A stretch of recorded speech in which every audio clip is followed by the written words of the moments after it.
नमस्कार, मैं हूं श्वेता। बिहारी न्यूज में आपका स्वागत है। आज है 24 जून, दिन मंगलवार। खबरों की ओर बढ़ने से पहले एक नजर डालते हैं आज की टॉप हेडलाइंस पर। बिहार कोऑपरेटिव बैंक में 257 क्लर्क पदों पर भर्ती। स्नातकों के लिए सुनहरा मौका, 10 जुलाई तक कर सकते हैं आवेदन। अब सिर्फ फॉर्म नहीं, टेस्ट पास करना होगा जरूरी, तभी मिलेगा ड्राइविंग लाइसेंस। फेल हुए तो दोबारा देना होगा परीक्षा। बिहार स्वास्थ्य विभाग बनाएगा कर्मचारियों का डाटा बैंक। सभी की होगी ऑनलाइन एंट्री। 26 जून तक सभी संस्थानों को देना होगा कर्मियों का डाटा। बिहार में आज भारी बारिश और वज्रपात का अलर्ट। कई जिलों में खतरे की चेतावनी। चंपारण से किशनगंज तक भारी बारिश के आसार। मुख्य सचिव ने किया ई ऑफिस मैनुअल का विमोचन। पारदर्शिता की दिशा में बड़ा कदम। अब फाइलों का निपटारा होगा डिजिटल। जनप्रतिनिधियों के खिलाफ मामलों पर हाईकोर्ट सख्त। सांसद विधायकों के केसों पर नहीं चलेगी ढिलाई। सभी जिलों को प्रगति रिपोर्ट देने का निर्देश। हेडिंग्ले टेस्ट में चौथे दिन भारत का दबदबा कायम। 371 रनों का टारगेट। चौथे दिन भारत ने बनाई बढ़त। अंतिम दिन भारत को चाहिए 10 विकेट। तो ये थी आज की टॉप हेडलाइंस। अब नजर डालते हैं उन 25 बड़ी खबरों पर जो आपके लिए जानना जरूरी है। एसबीआई सीबीओ भर्ती के लिए आवेदन की अंतिम तिथि बढ़ी। स्टेट बैंक ऑफ इंडिया ने सर्किल बेस्ड ऑफिसर भर्ती 2025 के लिए आवेदन की तिथि बढ़ा दी है। अब उम्मीदवार 30 जून 2025 तक ऑनलाइन आवेदन कर सकते हैं। यह भर्ती कुल 2964 पदों के लिए है। आवेदन के लिए उम्मीदवार के पास ग्रेजुएशन या फिर इंजीनियरिंग या मेडिकल या सीए की डिग्री और 2 साल का अनुभव होना चाहिए। आयु सीमा 21 से 30 वर्ष है। जनरल ओबीसी ईडब्ल्यूएस वर्ग के लिए फीस 750 रुपए है, जबकि एससी या एसटी वर्ग के लिए कोई शुल्क नहीं लगेगा। चयन प्रक्रिया में ऑनलाइन परीक्षा, स्क्रीनिंग टेस्ट और स्थानीय भाषा परीक्षा शामिल है। आवेदन sbi.co.in पर किया जा सकता है। 5 जिलों में ऑर्डिनेंस कॉरिडोर विकसित करने की योजना। बिहार अब हथियारों का हब बनने की ओर अग्रसर है। राज्य में आधुनिक हथियारों के निर्माण के लिए ऑर्डिनेंस फैक्ट्री कॉरिडोर विकसित किया जाएगा। यह कॉरिडोर अरवल, जमुई, मुंगेर, बांका और कैमूर जिलों में स्थापित होगा, जबकि शेखपुरा, भागलपुर, सारण और मुजफ्फरपुर को भी इसमें शामिल किया गया है। लगभग 1500 करोड़ की लागत से बनने वाले इस कॉरिडोर में गोला बारूद, रॉकेट लॉन्चर, मशीन और अन्य अत्याधुनिक हथियारों का निर्माण होगा। इससे न सिर्फ बिहार की पहचान मजबूत होगी बल्कि रोजगार के अवसर भी बढ़ेंगे। केंद्र सरकार ने इस परियोजना को प्राथमिक स्वीकृति दे दी है। अब फॉर्म भरने से नहीं, ड्राइविंग टेस्ट पास करने से ही मिलेगा लाइसेंस। अब बिहार में सिर्फ फॉर्म भरने से ड्राइविंग लाइसेंस नहीं मिलेगा बल्कि कठिन परीक्षा पास करनी होगी। परिवहन विभाग ने स्थायी डीएल के लिए हाईटेक ऑटोमेटिक ट्रैक पर रियल टाइम टेस्ट अनिवार्य कर दिया है। बाइक चलाने वालों को 40 से 69 सेकंड और कार चालकों को 3.5 से 4 मिनट में ट्रैफिक नियमों के तहत ड्राइव करना होगा। फेल होने पर दोबारा टेस्ट देना होगा और शुल्क भी चुकाना पड़ेगा। यह व्यवस्था पहले चरण में पटना, दरभंगा समेत भागलपुर, गया, छपरा और पूर्णिया में जिले में शुरू की गई है। प्रक्रिया को पारदर्शी बनाने के लिए सेंट्रल मॉनिटरिंग सिस्टम से निगरानी की जाएगी। अब वही पास होंगे जिन्हें सच में वाहन चलाना आता है। बिहार पॉलिटेक्निक रिजल्ट 2025 घोषित। बिहार पॉलिटेक्निक रिजल्ट 2025 जारी कर दिया गया। परीक्षा 31 मई और 1 जून 2025 को आयोजित हुई थी। परीक्षार्थी अपना रिजल्ट और रैंक कार्ड बिहार संयुक्त प्रवेश प्रतियोगिता परीक्षा बोर्ड BCE-CEB की आधिकारिक वेबसाइट bceceboard.bihar.gov.in पर जाकर के रोल नंबर और जन्म तिथि के माध्यम से देख सकते हैं। इस परीक्षा के जरिए पॉलिटेक्निक, इंजीनियरिंग, 10वीं स्तर के पैरामेडिकल और 12वीं स्तर के पैरामेडिकल कोर्सों में प्रवेश मिलेगा। पास होने वाले छात्रों को ऑनलाइन काउंसलिंग के लिए बुलाया जाएगा, जहां दस्तावेज सत्यापन के बाद मेरिट और रैंक के अनुसार सीट आवंटित की जाएगी। मुख्य सचिव ने किया ई ऑफिस यूजर मैनुअल का विमोचन। बिहार के मुख्य सचिव अमृतलाल मीणा ने पटना स्थित मुख्य सचिवालय में ई ऑफिस यूजर मैनुअल का औपचारिक विमोचन किया है। इस अवसर पर कई वरिष्ठ अधिकारी जैसे doctor B Rajendra, doctor Safina, AN और रचना पाटिल उपस्थित रहे। यह मैनुअल राज्य में पारदर्शी, त्वरित और उत्तरदायी प्रशासनिक प्रक्रियाओं की दिशा में एक अहम पहल है। मुख्य सचिव ने कहा कि ऑफिस प्रणाली से फाइलों का तेजी से और पारदर्शी ढंग से निपटारा संभव होगा। यह पहल बिहार सरकार की सुशासन और जवाबदेही की प्रतिबद्धता को और मजबूत करेगी। बिहार कोऑपरेटिव बैंक के क्लर्क 257 पदों पर भर्ती।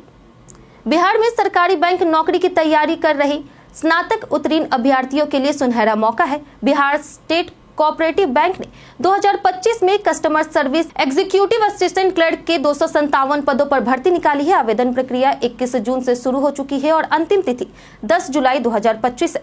इच्छुक उम्मीदवार बिहार scb.co.in पर जाकर के आवेदन कर सकते हैं। चयनित उम्मीदवारों को बैंक के अनुसार 7,200 से 64,480 रुपए तक का आवेदन मिलेगा। आवेदन शुल्क सामान्य ओबीसी वर्ग के लिए 1,000 और SC/ST दिव्यांग उम्मीदवारों के लिए 800 है। आवेदन से पहले आधिकारिक नोटिफिकेशन ध्यानपूर्वक पढ़ना जरूरी है। यह भर्ती बिहार के विभिन्न जिलों के सहकारी बैंकों में होगी। कच्ची दरगाह बिदुपुर 6 लेन गंगा पुल से लोगों को मिलेगी राहत। कच्ची दरगाह बिदुपुर 6 लेन गंगा पुल को बीते दिन सीएम नीतीश ने जनता को समर्पित कर दिया। इस पुल के निर्माण से राघोपुर दियारा के लाखों लोगों को बड़ी राहत मिली है। यह पुल पटना से राघोपुर की दूरी मात्र 5 मिनट कर देगा, जिससे हर मौसम में निर्बाध आवागमन संभव होगा। किसानों को अपनी उपज सीधे पटना मंडी तक पहुंचाने में सुविधा होगी, जिससे उन्हें बेहतर दाम मिलेंगे और आर्थिक स्थिति सुधरेगी। बरसात और बाढ़ में अब मरीजों को इलाज के लिए पटना लाना आसान होगा। यह पुल जेपी सेतु, गांधी सेतु और राजेंद्र सेतु पर ट्रैफिक का दबाव भी घटाएगा और उत्तर दक्षिण बिहार की कनेक्टिविटी को भी मजबूती देगा। आधुनिक टेक्निक से बना यह देश के गिने चुने एक्स्ट्रा डोज केबल ब्रिज में शामिल है और देश का सबसे लंबा केबल ब्रिज है। मेट्रो के लिए आधे मार्ग पर बिछी पटरियां। पटना मेट्रो परियोजना के प्राथमिक कॉरिडोर पर तेजी से कार्य जारी है। 6.107 किलोमीटर लंबे इस मार्ग में अब तक करीब आधी दूरी पटरी बिछाई जा चुकी है। मेट्रो के लिए पुणे से रैंक मंगवाई जा रही और डिपो का कार्य अंतिम चरण में है। 15 अगस्त 2025 को 0 माइल से न्यू ISBT तक पहली मेट्रो को संचालन की योजना है। यह मेट्रो मलाही पकड़ी, भूतनाथ, 0 माइल और न्यू ISBT जैसे 4 प्रमुख स्टेशनों को जोड़ेगी। पीएम मोदी और सीएम नीतीश इसका उद्घाटन करेंगे। वहीं राजधानी को मेट्रो मिलने की उम्मीद से लोगों में उत्साह है। बिहार में स्वास्थ्य विभाग बना रहा अपने कर्मचारियों का डाटा बैंक। बिहार में नए मेडिकल कॉलेज अस्पतालों की स्थापना के साथ स्वास्थ्य विभाग को अधिक कर्मचारियों की जरूरत है, लेकिन विभाग के पास कर्मचारियों का एकीकृत ऑनलाइन डाटा नहीं है। अभी सिर्फ डॉक्टरों और नर्सों की जानकारी ऑनलाइन उपलब्ध है। इसे देखते हुए विभाग ने अब सभी श्रेणी के कर्मचारियों का डाटा बैंक बनाने की प्रक्रिया शुरू की है। विभाग ने मेडिकल कॉलेज, अस्पताल, डेंटल कॉलेज और लोक स्वास्थ्य संस्थानों को 26 जून तक गूगल फॉर्म के माध्यम से कर्मियों की जानकारी देने का निर्देश दिया है। इससे कर्मचारियों की पोस्टिंग और उपस्थिति की सही जानकारी मिल सकेगी। ट्रेन के डिब्बों पर लिखे कोड का मतलब क्या होता है? ट्रेन के डिब्बों पर लिखे कोड यात्रियों को कोच की कैटेगरी और सुविधा के बारे में जानकारी देने के लिए होते हैं। SL यानी स्लीपर क्लास, यह सबसे आम और नॉन AC क्लास होती है। B1, B2 आदि कोड AC थर्ड टायर को दर्शाते हैं, जिसमें 64 बर्थ होती है। A1, A2 code AC 2 tyre के लिए होते हैं, जो ज्यादा आरामदायक और प्राइवेसी वाले होते हैं। वहीं H1 सबसे प्रीमियम AC फर्स्ट क्लास को दर्शाते हैं, जिसमें कैबिन सिस्टम होता है। GS का मतलब जनरल सीटिंग होता है, जो अनारक्षित और भीड़भाड़ वाला कोच होता है।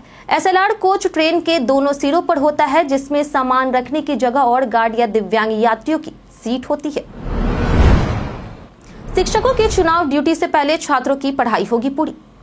बिहार में आगामी विधानसभा चुनाव और जातिवार जनगणना में शिक्षकों की ड्यूटी तय होने के कारण स्कूलों की पढ़ाई बाधित हो सकती है। इसे देखते हुए शिक्षा विभाग ने समय से पहले पाठ्यक्रम पूरा करने का अहम फैसला लिया है। अपर मुख्य सचिव डॉक्टर S सिद्धार्थ की सलाह पर राज्य शिक्षा शोध और प्रशिक्षण परिषद SCERT ने तैयारी शुरू कर दी है। निर्देश दिए गए हैं कि शिक्षक कक्षा में घूम घूम कर पढ़ाएं, ताकि अंतिम कतार में बैठे छात्रों पर भी निगरानी बनी रहे और सभी विद्यार्थी गंभीरता से पढ़ाई करें। विभाग का लक्ष्य है कि चुनाव से पहले ही पूरा पाठ्यक्रम पूर्ण हो जाए और बच्चों की पढ़ाई प्रभावित ना हो। गैंग्स ऑफ वसेपुर के 13 साल पर भावुक हुए मनोज बाजपेयी। बॉलीवुड एक्टर मनोज बाजपेयी ने आज अपनी चर्चित फिल्म गैंग ऑफ वसेपुर के 13 साल पूरे होने का जश्न मनाया है। उन्होंने इंस्टाग्राम पर फिल्म का एक वीडियो शेयर करते हुए लिखा कि हजरात हजरात हजरात। इस भावुक पोस्ट में मनोज ने कहा है कि इस फिल्म केवल एक प्रोजेक्ट नहीं, बल्कि भारतीय सिनेमा के इतिहास का अहम हिस्सा बन गई है। 2012 में रिलीज हुई इस गैंगस्टर ड्रामा फिल्म ने भारतीय पंथ सिनेमा को एक नई दिशा दी। अनुराग कश्यप द्वारा निर्देशित इस फिल्म में कोयला माफिया और अपराध की दुनिया को दिखाया गया था। मनोज के साथ कई दमदार कलाकारों ने इसमें यादगार भूमिका निभाई है। भारत टेबल टेनिस खिलाड़ी शरद कमल बोली, बिहार में बढ़ी है खेल गति। भारत के महान टेबल टेनिस खिलाड़ी शरद कमल ने पटना में आयोजित first Bihar state ranking table tennis प्रतियोगिता में हिस्सा लेते हुए बिहार में खेल के उज्जवल भविष्य की बात कही है। उन्होंने कहा कि राज्य में खेल गतिविधियों में तेजी आई है और सरकारी योजनाएं खिलाड़ियों को आत्मविश्वास दे रही है। मेडल लाओ नौकरी पाओ योजना से युवा प्रेरित हो रहे। उन्होंने युवाओं से अपील की है कि खेल में सफलता पाने के लिए धैर्य, संपन्न और मानसिक मजबूती जरूरी है। हार को सीख माने और कभी हार ना माने। सिर्फ जुनून, मेहनत और 100% समर्पण से ही चैंपियन बना जा सकता है। अब पासपोर्ट बनवाना हुआ आसान, कई जिलों में पहुंचेगी मोबाइल वैन सेवा। अब पासपोर्ट बनवाना आसान हो गया है, खासकर बिहार के लखीसराय जिले के नागरिकों के लिए। यहाँ 1 से 3 जुलाई 2025 तक समरनालय परिसर में पासपोर्ट मोबाइल वैन कैंप लगाया जाएगा। इस पहल का उद्देश्य उन जिलों के लोगों को राहत देना है जहां पासपोर्ट सेवा केंद्र नहीं है। लखीसराय के अलावा जमुई, मुंगेर, शेखपुरा और बेगूसराय के लोग भी इसका लाभ उठा सकेंगे। कैंप में नए पासपोर्ट और रीइश्यू के लिए आवेदन स्वीकार होंगे, जहां प्रतिदिन 55 अपॉइंटमेंट स्लॉट उपलब्ध होंगे। सारी प्रक्रिया फोटो, बायोमेट्रिक्स और डॉक्यूमेंट वेरिफिकेशन कैंप में ही पूरी की जाएगी। आवेदन www.passportindia.gov.in पर करना होगा। दरभंगा एयरपोर्ट बना मिथिला की लीचियों का ग्लोबल गेटवे। मिथिला की प्रसिद्ध शाही लीचियों ने वैश्विक बाजार में अपनी मिठास घोल दी है। दरभंगा एयरपोर्ट के जरिए वर्ष 2025 में अब तक 250 टन लीचियों का हवाई निर्यात हुआ है, जो 2024 के 120 टन के मुकाबले 108% की उल्लेखनीय वृद्धि है। यह उपलब्धि AAI की आधुनिक एयर कार्गो सेवा के कारण संभव हुई, जिससे फलों की ताजगी और गुणवत्ता बनी रहती है। इससे न केवल किसानों को बेहतर कीमत मिल रही, बल्कि उत्तर बिहार की आर्थिक गति को भी नया आयाम मिल रहा। दरभंगा अब किसानों की उम्मीदों का नया आसमान बन चुका है। जनप्रतिनिधियों के मामलों पर हाईकोर्ट सख्त। पटना हाईकोर्ट में बिहार के पूर्व और वर्तमान सांसदों और विधायकों के विरुद्ध लंबित आपराधिक मामलों को लेकर हुई सुनवाई में कोर्ट ने 2 सप्ताह बाद अगली सुनवाई तय की है। Acting chief justice Ashutosh Kumar की खंडपीठ इस याचिका पर सुनवाई कर रही। कोर्ट ने पूर्व में सभी जिलों के निरीक्षी जजों को इन मामलों में सक्रिय कार्रवाई सुनिश्चित करने को कहा था। पिछली सुनवाई में बताया गया कि इन मामलों पर रिपोर्ट प्राप्त हो चुकी है। कोर्ट ने जिला जजों को सभी जिलाधिकारियों, SP और हितधारकों की बैठक बुलाकर त्वरित सुनवाई सुनिश्चित करने और प्रगति रिपोर्ट देने के निर्देश दिए थे। आज राज्य में भारी बारिश और वज्रपात को लेकर अलर्ट। राज्य में आज यानी 24 जून को मौसम विभाग ने भारी बारिश और आकाशीय बिजली को लेकर के चेतावनी जारी की है। पटना मौसम विज्ञान केंद्र के अनुसार पश्चिम चंपारण, पूर्वी चंपारण, अररिया और किशनगंज जिलों में भारी बारिश की संभावना है। इन जिलों में ठनका गिरने का खतरा भी बना हुआ है। वहीं गोपालगंज, सिवान, सारण, शिवहर, सीतामढ़ी, मधुबनी, सुपौल, मधेपुरा, सहरसा, पूर्णिया और कटिहार जिलों में हल्की से मध्यम बारिश के साथ 30 से 40 किलोमीटर प्रति घंटे की रफ्तार से तेज हवा चलने और वज्रपात की आशंका को लेकर के येलो अलर्ट जारी किया गया है। लोगों को सतर्क रहने की सलाह भी दी गई। नालंदा में DPO रिश्वत लेते रंगे हाथ गिरफ्तार। बिहार में भ्रष्टाचार के खिलाफ कार्रवाई के बावजूद मामले थम नहीं रहे। ताजा मामला मुख्यमंत्री नीतीश कुमार के गृह जिले नालंदा का है, जहां हिलसा बाजार में जिला कार्यक्रम अधिकारी अनिल कुमार को स्पेशल विजिलेंस यूनिट ने रिश्वत लेते रंगे हाथ गिरफ्तार किया है। जानकारी के अनुसार DPO अनिल कुमार वित्त रहित प्रबंध समिति के गठन के लिए अवैध रूप से पैसे वसूल रहा था। जैसे ही SVU को इसकी सूचना मिली, टीम ने त्वरित कार्रवाई करते हुए उसे पकड़ लिया। इस गिरफ्तारी से साफ है कि भ्रष्टाचार जिले के उच्च अधिकारियों तक फैला हुआ है और इसके खिलाफ सख्त कदम जरूरी है। टीवी की स्क्रीन साफ करते समय ध्यान रखें ये जरूरी बातें। बड़ी स्क्रीन वाले स्मार्ट टीवी की कीमत अधिक होती है, इसलिए स्क्रीन साफ करते समय सावधानी बेहद जरूरी है। LED, OLED और QLED स्क्रीन पर खास सेंसिटिव कोटिंग होती है, जो आसानी से खराब हो सकती है।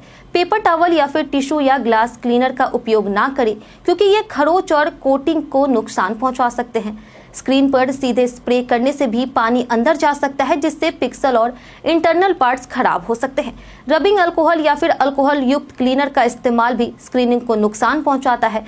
स्क्रीन साफ करने के लिए माइक्रोफाइबर कपड़ा और हल्का सा नमी वाला सॉल्यूशन ही प्रयोग करें, ताकि आपका टीवी सुरक्षित और लंबे समय तक सही चले। अब नहीं चलेगा हथियारों का गलत इस्तेमाल, रद्द होंगे लाइसेंस। राज्य में अपराध नियंत्रण और आगामी विधानसभा चुनाव को ध्यान में रखते हुए पुलिस मुख्यालय ने सख्त आदेश जारी किया है कि जो भी व्यक्ति हथियारों का दुरुपयोग करेगा उसका लाइसेंस रद्द कर दिया जाएगा। हर्ष फायरिंग, सोशल मीडिया पर अवैध प्रदर्शन या भय का माहौल बनाने वालों की पहचान कर उनके खिलाफ कार्रवाई शुरू हो चुकी है। साथ ही अवैध कारतूस की सप्लाई चेन को तोड़ने के लिए लाइसेंस धारकों को अब साल में केवल 50 गोलियां ही मिलेगी। पुलिस हर साल औसतन 3,600 अवैध हथियार और 17,000 गोलियां जब्त करती है। अब सभी लाइसेंस और खरीद बिक्री का रिकॉर्ड पोर्टल पर दर्ज करना अनिवार्य होगा। समीक्षा के लिए जिला स्तर पर स्थायी समिति भी गठित की गई है। तेज प्रताप यादव को जान का खतरा, सरकार से मांगी सुरक्षा। तेज प्रताप यादव ने मीडिया में खुलकर बातचीत में कहा है कि उन्होंने अपनी जान को खतरा है और उन्होंने सरकार से सुरक्षा की मांग की है। उन्होंने आरोप लगाया है कि पार्टी और परिवार से बाहर निकाले जाने के पीछे 4 से 5 लोगों की साजिश है। तेज प्रताप ने कहा कि ये लोग उनके निजी जीवन को बर्बाद करने पर तुले हैं, लेकिन वे दबने वाले नहीं हैं। उन्होंने इन लोगों को खुली चुनौती दी है और कहा है कि अब वे जनता के बीच जाकर न्याय की मांग करेंगे। तेज प्रताप ने स्पष्ट किया है कि वे चुनाव लड़ेंगे और किसी से डरते नहीं हैं। वे जल्द इन षड्यंत्रकारियों के नाम उजागर करेंगे। आज मुजफ्फरपुर आ रहे उपराष्ट्रपति जगदीप धनखड़। उपराष्ट्रपति जगदीप धनखड़ 24 जून यानी आज मुजफ्फरपुर स्थित एलन मिश्र बिजनेस मैनेजमेंट कॉलेज के संस्थापक दिवस कार्यक्रम में शिरकत करेंगे। उनके आगमन को लेकर के जिला प्रशासन पूरी तरह तैयारियों में जुटा है। भगवानपुर क्षेत्र में वीवीआईपी मूवमेंट को सुगम और सुरक्षित बनाने के लिए सड़क किनारे से अतिक्रमण हटाया गया है, जिससे वर्षों से जाम की समस्या झेल रहे इलाकों की तस्वीर बदल गई है। सब्जी मंडी और मांस मछली की दुकानों को हटा करके सड़कें चौड़ी की गई है। यह अभियान सोमवार को भी जारी रहा। उपराष्ट्रपति के साथ बिहार सरकार के मंत्री और कई प्रमुख हस्तियां भी कार्यक्रम में शामिल होगी। राजद अध्यक्ष पद के लिए लालू प्रसाद का नामांकन, तेजस्वी बोले जीत तय है। लालू प्रसाद यादव ने राजद के राष्ट्रीय अध्यक्ष पद के लिए नामांकन दाखिल किया है। सोमवार को पटना स्थित पार्टी कार्यालय में नामांकन के दौरान उनके साथ नेता प्रतिपक्ष तेजस्वी यादव सहित कई वरिष्ठ नेता मौजूद थे। लालू प्रसाद यादव पार्टी गठन के समय से ही अध्यक्ष रहे हैं और अब तक 12 कार्यकाल पूरा कर चुके हैं। यह नामांकन राजद के सांगठनिक सत्र 2025 से 2028 के लिए हुआ है। तेजस्वी यादव ने कहा कि लालू जी के नेतृत्व में पार्टी को भविष्य में जीत जरूर मिलेगी। पार्टी कार्यकर्ताओं में उत्साह है और उनका अध्यक्ष चुना जाना लगभग तय माना जा रहा। हेडिंग्ले टेस्ट में चौथे दिन भारत का दबदबा कायम, 371 रनों का टारगेट। चौथे दिन भारत ने बनाई बढ़त, अंतिम दिन भारत को चाहिए 10 विकेट। हेडिंग्ले टेस्ट के चौथे दिन भारत ने इंग्लैंड के सामने 371 रनों का विशाल लक्ष्य रखा और खेल खत्म होने तक इंग्लैंड बिना विकेट खोए 21 रन ही बना सका। इस तरह इंग्लैंड अभी भी 350 रन पीछे है। भारत की दूसरी पारी में ऋषभ पंत ने 118 और केएल राहुल ने 137 रनों की शानदार पारियां खेली। हालांकि मिडिल ऑर्डर और निचला क्रम कुछ खास नहीं कर सका, नहीं तो भारत की बढ़त और भी बड़ी होती। जोस्टन ने एक ही ओवर में 3 विकेट लेकर के भारत की रफ्तार रोकी। अब अंतिम दिन भारत को सिर्फ 10 विकेट लेने हैं और इंग्लैंड को 350 रन बनाने हैं। ऐसे में मुकाबले में भारत मजबूत स्थिति में है। भारत के इतिहास में आज की तारीख कई कारणों से है दर्ज। भारत के पहले स्वदेशी HF-24 सुपर सैनिको लड़ाकू विमान ने 1961 में उड़ान भरी। सरकार ने 1986 में घोषणा की है कि अविवाहिता माता अपनी रोजगार योजना के तहत भी मातृत्व अवकाश प्राप्त करेगी। भारतीय टीम ने 1974 में लॉर्ड्स टेस्ट की दूसरी पारी में इंग्लैंड के खिलाफ 42 रन पर सिमट गई। भारत के क्रांतिकारी अमर शहीदों में से एक दामोदर हरी चापेकर का जन्म 1869 में हुआ। भारतीय इतिहास की प्रसिद्ध वीरांगना रानियों में से एक रानी दुर्गावती का निधन 1564 में हुआ। भारत के चौथे राष्ट्रपति वही गिरी का निधन 1980 में हुआ। हम प्रतिदिन आपसे 5 ऐसे जरूरी सवाल और उसके जवाब बताएंगे जो कि बीपीएससी, बिहार पुलिस दरोगा समेत एसएससी जैसे अन्य प्रतियोगी परीक्षाओं में काम आएंगी। सवाल इतिहास, बिहार स्पेशल, विज्ञान, करंट अफेयर और भूगोल से रहेंगे। पूछे गए 5 सवाल में आपने कितना सही उत्तर दिया है यह हमें कमेंट करके जरूर बताइए।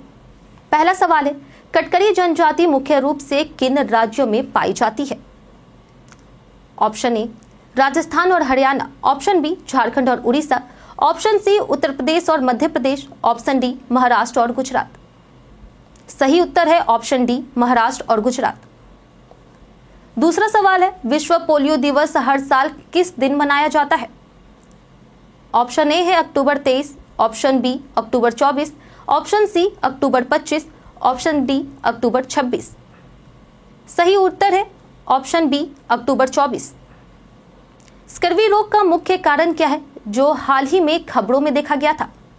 इसका ऑप्शन है कैल्शियम की कमी, ऑप्शन बी विटामिन सी की कमी, ऑप्शन सी विटामिन ए की कमी या फिर ऑप्शन डी लौह तत्व की कमी। सही उत्तर है ऑप्शन बी विटामिन सी की कमी। हमारा चौथा क्वेश्चन है, राष्ट्रीय एकता दिवस के रूप में कौन सा दिन मनाया जाता है? ऑप्शन ए है 29 अक्टूबर, ऑप्शन बी है 30 अक्टूबर, ऑप्शन सी 31 अक्टूबर, ऑप्शन डी 27 अक्टूबर। सही उत्तर है ऑप्शन सी 31 अक्टूबर। हाल ही में माया सेंडू किस देश की राष्ट्रपति चुनी गई है? ऑप्शन ए है बेल्जियम, ऑप्शन बी है मोल्दोवा, ऑप्शन सी है चेकिया या फिर ऑप्शन डी स्पेन। सही उत्तर है ऑप्शन बी मोल्दोवा। बीते दिन हमारे द्वारा पूछे गए सवाल का जवाब आप लोगों में से बहुत लोगों ने हमारे कमेंट बॉक्स सेक्शन में लिख कर दिया है। जिन्होंने हमारे द्वारा पूछे गए सवाल का जवाब दिया उनके नाम है अब्दुल मनन, राम बाबू दास, सतीश वर्मा, बेबी कुमारी, मुन्ना प्रसाद, नरेंद्र कुमार, दीपक कुमार, सोनू कुमार, सुमन सौरभ, विश्वनाथ सिंह, संजीव कुमार, नंदू चौधरी, लक्ष्मी मेहता, राजीव कुमार, अनवर करीम खान और सोनू कुमार। इसी के साथ बढ़ते हैं आज के सवाल की ओर और आज का सवाल है कि आपके इलाके में भी मॉनसून के दौरान जल जमाव की समस्या होती है? साथ ही अपने क्षेत्र का नाम भी अवश्य लिखें। आप अपना जवाब हमें हमारे कमेंट सेक्शन में लिखकर जरूर बताएं। आज के लिए इतना ही। बिहार के तमाम खबरों के साथ बने रहने के लिए देखते रहे बिहारी न्यूज। और साथ ही अगर आप यूट्यूब चैनल पर देख रहे हैं तो चैनल को सब्सक्राइब करें और अगर आप फेसबुक पेज पर देख रहे हैं तो लाइक और फॉलो जरूर करें।